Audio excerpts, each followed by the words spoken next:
పార్టీకి ఎక్కడ మంచి ఇటీవల కాంగ్రెస్ పార్టీ తీర్థం పుచ్చుకున్న ఎమ్మెల్యే ప్రకాష్ గౌడ్ పై రంగారెడ్డి జిల్లా బీఆర్ఎస్ నాయకుడు కార్తిక్ రెడ్డి ధ్వజమెత్తారు. 2 సార్లు Prakash Goud BRS B form పై ఎమ్మెల్యేగా గెలిచారని, మాజీ సీఎం కేసీఆర్ ప్రకాష్ గౌడ్ ని ఎంతగానో నమ్మారని, వారి నమ్మకాన్ని వమ్ము చేస్తూ ప్రకాష్ గౌడ్ కాంగ్రెస్ పార్టీలో చేరడం సబబు కాదని కార్తిక్ రెడ్డి ఎద్దేవా చేశారు.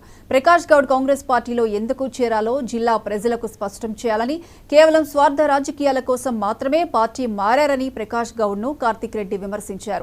గత 6 నెలలుగా రాజేంద్రనగర్ నియోజకవర్గంలో ఎలాంటి సంక్షేమ అభివృద్ధి పనులు జరగలేదని, కాంగ్రెస్ పార్టీ ఇచ్చిన హామీలను వెంటనే నెరవేర్చాలని కార్తిక్ రెడ్డి డిమాండ్ చేశారు. సమాధానం చెప్పాల్సిన అవసరం ఉన్నది. కాంగ్రెస్ పార్టీలో పోతే కొత్తగా అభివృద్ధి అవుతుందని చెప్తున్నటువంటి ప్రకాష్ గౌడ్ గారు నియోజకవర్గానికి రానున్న రోజుల్లో ఏం ప్రణాళిక వేసుకున్నారు, ఎటువంటి అభివృద్ధి చేయిస్తారని చెప్పాల్సిన అవసరం కూడా ఉన్నది. వీళ్ళ మీద వ్యతిరేకత ఉన్నదని చెప్పినా కూడా లేదు, ఎంత వీళ్ళ మీద అనుమానం ఉన్నా కూడా వాళ్ళకి టికెట్లు ఇచ్చి పార్టీ మొత్తం వాళ్ళ చుట్టూ తిప్పి వాళ్ళని గెలిపించి ఈరోజు మళ్ళీ ఎమ్మెల్యే చేసినారు. కేసీఆర్ గారికి ఈరోజు రాజకీయంగా ఇబ్బంది ఉండొచ్చు, కొంతమంది కలిసి ఆయనని పొలిటికల్ గా ఖతం చేయాలని ఆలోచనలు ఉండొచ్చు.